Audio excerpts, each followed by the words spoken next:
على الذين يطيقونه فدية طعام مسكين فمن تطوع خيرا فهو خير له وأن تصوموا خير لكم إن كنتم تعلمون شهر رمضان الذي ينزل فيه القرآن هدى للناس وبينات من الهدى والفرقان فمن شهد منكم الشهر فليصم ومن كان مريضا أو على سفر فعدة من أيام أخر يريد الله بكم اليسر ولا يريد بكم العسر ولتكملوا العدة ولتكبروا الله على ما هداكم ولعلكم تشكرون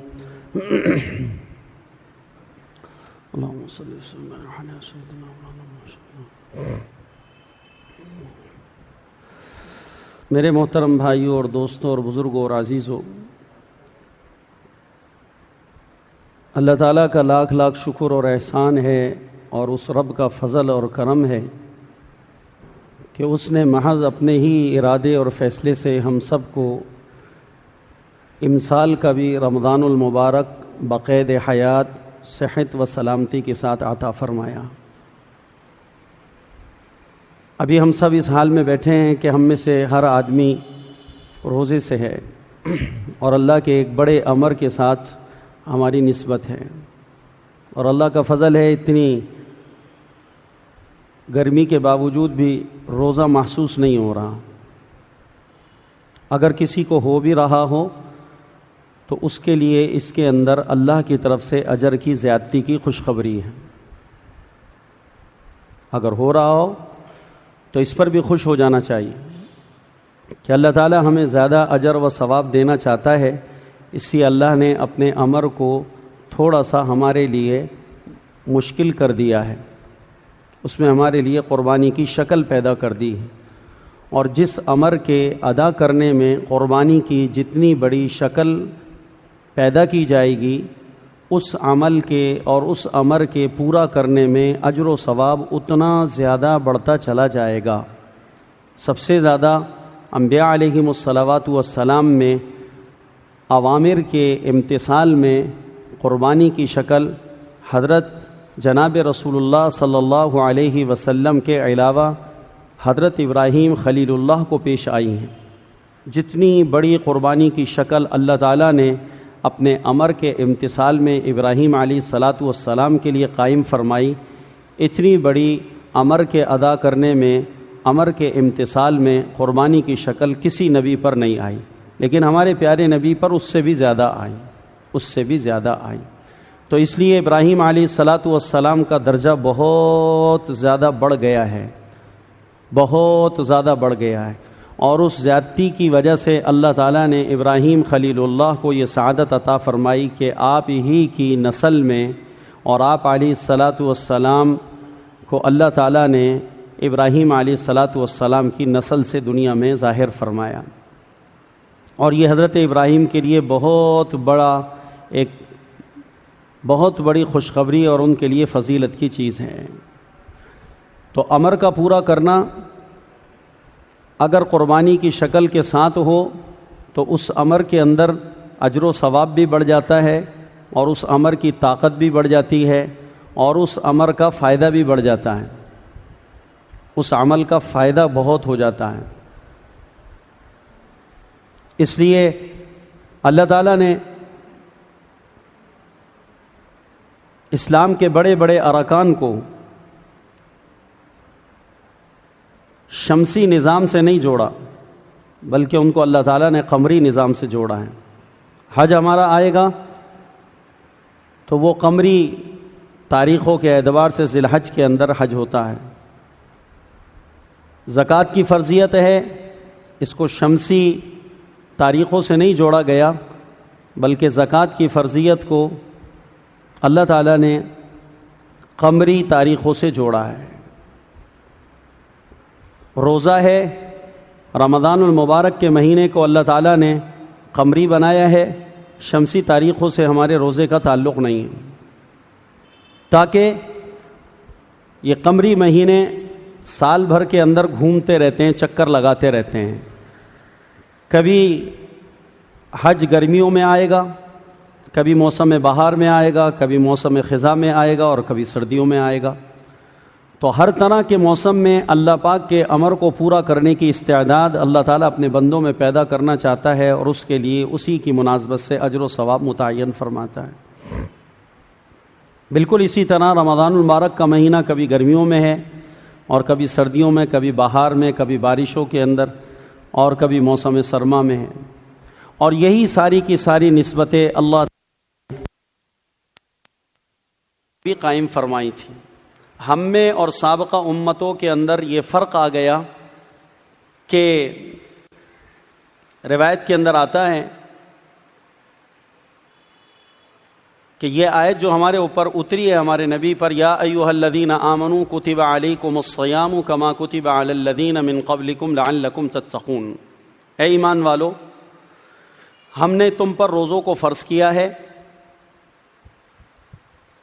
لکھ دیا ہے، اور یہ روزے ہم نے تم پر فرض کیے ہیں، اور صرف تم پر فرض نہیں کیے بلکہ تم سے پہلے جتنی امتیں گزری ہیں ان سب پر بھی ہم نے روزوں کو فرض کیا تھا، تو تم پر بھی ہم نے روزے فرض کیے، کما کتب علی الذین من قبلکم، من قبلکم سے انبیاء علیہم الصلوات والسلام اور ان کی امتیں مراد ہیں، کہ ہم نے تم سے پہلی امتوں پر اور تم سے پہلے لوگوں پر ان کے نبیوں کے واسطے سے روزے فرض کیے۔ اور یہ روزوں کی جو فرضیت ہے یہ خاص تمہارے ساتھ نہیں ہے کہ اللہ کو نماز، اللہ کو روزہ، اللہ کو زکوٰۃ، اللہ کو حج، یہ ارکان اسلام جو بڑے بڑے ہیں اللہ کو اتنے پسندیدہ اور محبوب ہیں کہ کائنات میں کوئی بھی امت ہم سے پہلے ایسی نہیں آئی ہے جس پر اللہ نے یہ سارے ارکان ذمہ نہ لگائے ہوں۔ سب پر نماز آئی ہے، سب پر روزے آئے ہیں، سب پر حج آیا ہے، سب پر زکوٰۃ کی فرضیت آئی ہے۔ اس لیے مفسرین نے لکھا ہے کہ اس آیت پاک میں جو کما کتب علی الذین من قبلکم کہ ہم نے تم پر روزے فرض کیے جیسا کہ تم سے پہلی امتوں پر، تو یہاں پر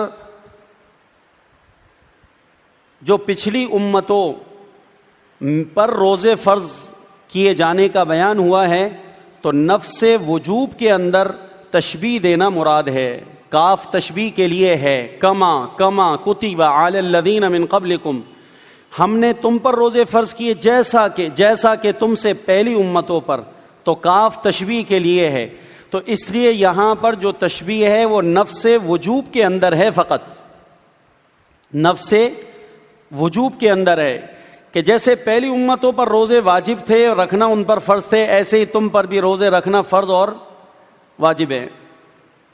جہاں تک کمیت کا تعلق ہے اور جہاں تک کیفیات کا تعلق ہے تو کمیت اور کیفیت میں مماثلت مراد نہیں ہے، کمیت اور کیفیت کے اندر تشبیہ مراد نہیں ہے، صرف تشبیہ جو سابقہ امتوں سے ہمیں دی جا رہی ہے وہ نفس وجوب کے اندر ہے کہ جیسا کہ تم سے پہلی امتوں پر روزے واجب اور فرض تھے ایسے ہی تم پر بھی فرض ہیں، لیکن کمیت اور کیفیت میں فرق ہے۔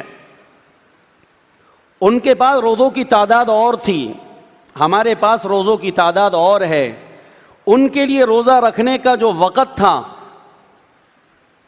وہ اور تھا اور ہمارے لیے روزہ رکھنے کا وقت اور ہے۔ اس لیے نصارہ پر اللہ تعالیٰ نے ابتدا کے اندر رمضان المبارک کے روزے فرض کیے، ہم پر بھی رمضان کے روزے فرض ہوئے ہیں، تو یہاں پر کیفیت میں بھی تشبیہ ہو گئی، لیکن چونکہ اللہ تعالیٰ نے رمضان کو روزوں کو قمری تاریخوں سے جوڑا ہے، اس لیے روزے گرمی میں بھی آتے سردیوں میں بھی آتے، تو جب گرمیوں کے روزے آ جاتے تو نصارہ کے لیے پیاس کی شدت کی وجہ سے روزے رکھنا محال ہو جاتا، اور جب سردیوں میں روزے آ جاتے تو بھوک کی وجہ سے روزے رکھنا محال ہو جاتا کہ سردی میں بھوک زیادہ لگتی ہے پیاس کم لگتی ہے، اور گرمیوں میں معاملہ اس کے برعکس ہوتا ہے کہ بھوک کم لگتی ہے پیاس زیادہ لگتی ہے۔ تو انہوں نے اپنے مولویوں کو جمع کیا، بادشاہ اور رؤسا جمع ہو گئے، اور بادشاہ اور رؤسا نے جمع ہو کر علماء کو جمع کر لیا، کہا کہ اللہ تعالیٰ نے روزے فرض کیے ہیں اور گرمی کے مہینہ ہے، گرمی کے اندر ہمارے لیے روزہ رکھنا بہت مشکل ہے، تو اس کا کیا حل نکالا جائے، اور اگر تم اس کا کوئی حل دریافت کر لو گے، حل نکال دو گے، تو ہم اپنے خزانوں سے تمہارے کو اتنا دیں گے کہ تمہاری نسلیں عیش کریں گی۔ تو جو درباری قسم کے مولوی ہوتے ہیں لالچ میں آ جاتے ہیں، تو اللہ تعالیٰ کے دین میں تحریف کر دیتے۔ تو انہوں نے کہا یہ اتنا کوئی مشکل مسئلہ تو نہیں ہے، آپ ہمیں مہلت دیں، ہم اس کا کوئی نہ کوئی حل نکالتے ہیں۔ تو چنانچہ انہوں نے آپس میں اپنی خواہشات سے یہ مسئلہ نکالا کہ رمضان کے اندر جو روزے ایک مہینے کے ہمارے اوپر فرض ہیں، ان روزوں کو ہم گرمی کے مہینے میں رکھنے کے بجائے بہار کے مہینے کے اندر رمضان تصور کر لیتے ہیں، اور جب بہار کا مہینہ آ جائے گا، ٹھنڈا موسم ہوگا، درختوں کے اوپر ہریالی ہوگی، بارشیں بھی خوب ہو رہی ہوں گی، تو اس وقت میں موسم میں نرمی آ جائے گی، تو ہم ایک مہینے کے روزے رکھ لیں گے۔ لیکن اندر کا چور یہ کہہ رہا تھا کہ تم اللہ کے امر میں تبدیلی کر کر اس میں تحریف کر رہے ہو، تو اس سے اللہ تعالیٰ کے ناراض ہونے کا خطرہ تو ہے۔ ابھی تک بھی یقین نہیں تھا کہ اللہ ناراض ہو جائے گا، خطرہ ہے۔ تو کیا کیا جائے اس خطرے سے بچنے کے لیے؟ تو مولویوں نے کہا کہ ایسا کر لیا جائے کہ ہم 30 روزے رکھنے کے بجائے 10 جو ہے کفارے کے طور کے اوپر اپنے گناہ اور اپنی غلطی کے کفارے کے طور پر اس میں 10 روزے اور بڑھا دیں۔ تو 30 کے بجائے کتنے روزے رکھ لیں؟ 40 روزے رکھ لیں۔ سب نے کہا یہ بات ٹھیک ہے بالکل، کہ ہم 30 کے بجائے 40 رکھ لیں گے، لیکن گرمی کا روزہ نہیں رکھیں گے، سردی کا روزہ نہیں رکھیں گے، ہم باہر کے روزے رکھیں گے۔ 40 روزے کر دیے، اس طرح روزے بڑھ گئے، خود سے ایسا کر لیا۔ اس کے بعد ان کا ایک بادشاہ تھا، جس بادشاہ کے موجودگی میں یہ سارا کا سارا تحریف کا کام ہوا تھا، اس کے آرڈر کے اوپر، اس کے حکم پر۔ تو وہ بادشاہ بیمار ہو گیا، تو بیمار ہونے کے بعد اس نے کہا جب مولوی وہ دین میں تبدیلی کر سکتے ہیں تو ہم بھی کر سکتے ہیں۔ تو اس نے کہا کہ اگر مجھے اللہ تعالیٰ نے صحت عطا فرمائی تو ساری قوم سے آئندہ سال سے میں 40 کے بجائے 10 روزے بڑھا کر کتنے روزے رکھواؤں گا؟ 50 روزے رکھواؤں گا۔ تو قوم نے کہا کہ اگر بادشاہ اپنے خزانوں کے دروازے ہم پر کھول دے تو ہم 40 کی جگہ 50 روزے رکھ لیں گے، کوئی بات نہیں۔ تو چنانچہ اللہ نے ان کے بادشاہ کو صحت عطا فرمائی، بادشاہ نے اپنے خزانے کا دروازہ کھول دیا، اور اس کے بعد عوام نے بادشاہ کے آرڈر کو تسلیم کرتے ہوئے 10 روزے بڑھا کر کتنے کر لیے؟ 50 کر لیے۔ تو ایک بادشاہ نے ایک شیطانی ریت ڈال دی، غلط کام کی بنیاد ڈال دی، اس کے بعد وہ بادشاہ مر گیا۔ دوسرا نصارہ کا بادشاہ آیا تو وہ بھی بیمار ہو گیا، تو اس نے کہا مجھ سے پہلے بادشاہ نے 10 روزے بڑھانے کی منت مانی تھی سارے ملک پر، تو میں بھی بیمار ہو گیا ہوں، اگرچہ میری بیماری اس سے کم ہے، تو میں 10 کے بجائے 1 ہفتے کے روزے بڑھا دیتا ہوں۔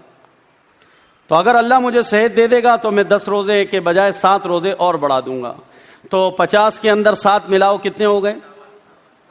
57 روزے ہو گئے۔ 57 روزے ہو گئے۔ 57 ہو گئے، اللہ نے اس کو بھی صحت عطا فرمائی، اور قوم کے لیے 57 روزے رکھنا بھاری پڑ گیا، تبدیلی کے باوجود بھی پھنس گئے۔ پھر اس کے بعد ایک اور بادشاہ آیا اور اس نے کہا کہ یہ 57 کا عدد جو ہے یہ راؤنڈ فگر نہیں ہے۔ یہ کیا نہیں ہے؟ پتہ نا، راؤنڈ فگر، یہ 57 کا عدد درمیان کا عدد ہے، تو لہذا اس میں 3 روزوں کو مزید بڑھا کر کل ایک مقدار کو واضح کر لیا جائے، اور وہ راؤنڈ فگر کتنا بن گیا؟ 60 بن گیا۔ تو 60 روزے رکھ لیے جائیں۔ اس طرح ان لوگوں نے 30 کے بجائے 60 روزے اپنے ذمے کر لیے جو نہ رکھ سکے۔ اللہ سبحانہ و تعالی نے نبی پاک علیہ الصلاۃ والسلام سے فرمایا کہ یا ایھا الذین آمنوا کتب علیکم الصیام کما کتب علی الذین من قبلکم لعلکم تتقون ایاما معدودات۔ ایاما معدودات، یہ شریعت میں تحریف کرنے والے اپنے طور کے اوپر اپنے اوپر مصیبتیں کھڑی کر رہے ہیں، اور یہ یہود و نصارہ کا وتیرہ ہے کہ یہ حکم کو اپنے مزاج کے تابع لانا چاہتے ہیں، اور حکم کو اپنے مزاج کے تابع کرتے ہیں۔ جیسا کہ ہمارے اندر بھی یہ جراثیم یہود و نصارہ سے داخل ہو گئے ہیں. مسلمانوں کے ایک بڑے طبقے میں یہ جراثیم نظر آتے ہیں کہ حکم کو اپنے نفس کے تابع کرتے ہیں. داڑھی بھی رکھ لو اور اس کو مشت بھی نہ کرو, بلکہ کیسی کر لو؟ بولو بولو بھائی. داڑھی بھی رکھ لی اور خشخشی بھی کر لی کہ داڑھی تو رکھی ہے ہم نے, لیکن ہم سنت کے مطابق داڑھی رکھنے کے پابند نہیں ہیں. ہم اس کو ٹیڑھی میڑھی کر کے چھوٹی موٹی کر کر اپنے چہرے کے اپنے فیس کے حساب سے سیٹ کر لیں گے. حکم بھی پورا کر رہے ہیں اور حکم کے اندر خواہش کو داخل کر کے پورا کر رہے ہیں.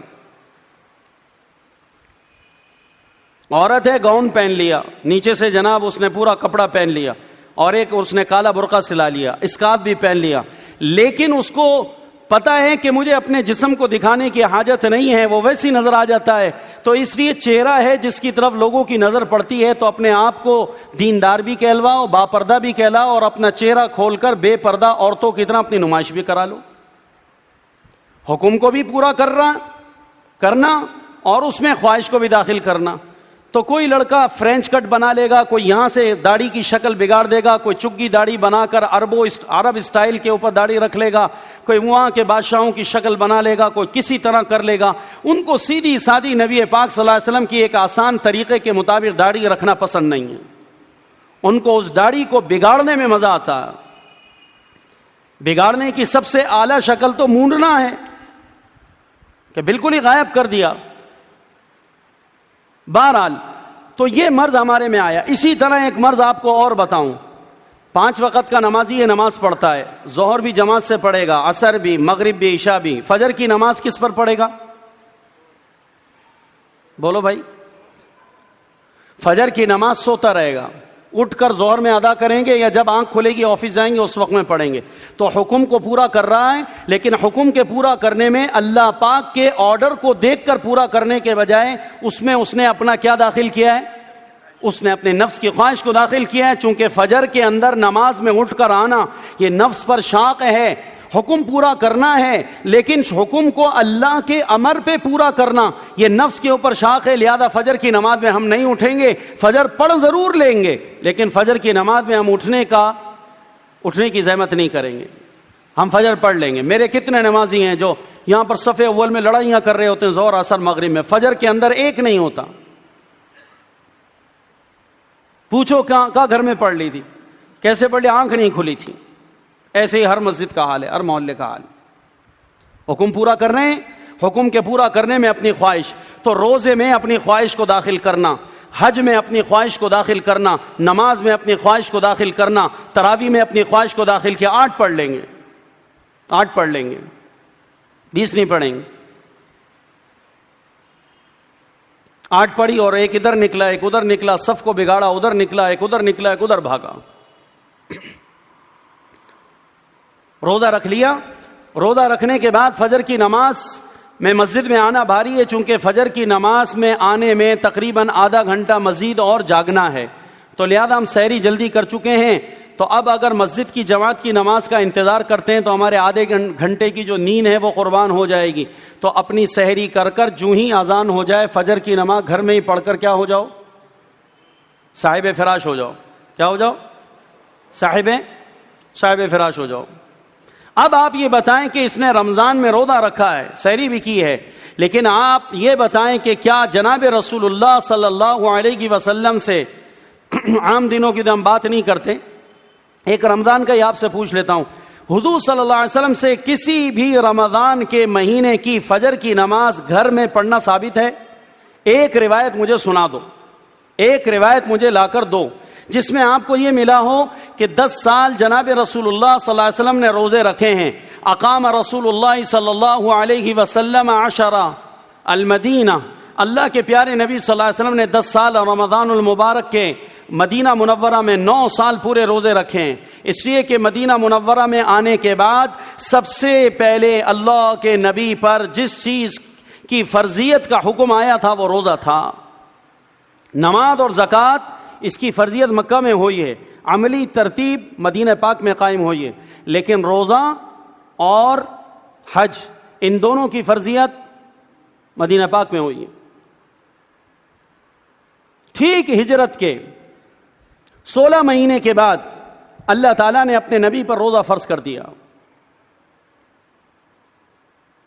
اس لیے حضور صلی اللہ علیہ وسلم نے مدینہ پاک میں کل کتنے مہینے کتنے سال روزہ رکھے؟ 9 سال. کتنے؟ 9 سال. 1 سال گزر گیا پورا، 12 مہینے ہو گئے. اس کے بعد دوسرا سال ہجرت کا ہے، اس میں 16واں مہینہ، تو 12 اور 12 24.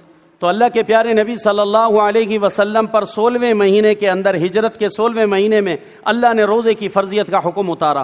تو اس سال کا بھی روزہ رسول اللہ صلی اللہ علیہ وسلم نے روزہ رکھا، اور اللہ کے پیارے نبی صلی اللہ علیہ وسلم نے اس کے بعد رکھے. اللہ کی شان یہ کہ ان 9 سالوں میں سے صرف 2 سال کے روزے 30 کے تھے اور 7 سالوں کے روزے 29 کے تھے. علماء نے یہاں تک محفوظ کیا ہے. نبی پاک نے 9 سال روزے رکھے، 9 سال میں سے 2 سال روزے کتنے دن کے آئے؟ 30 کے. اور 7 سال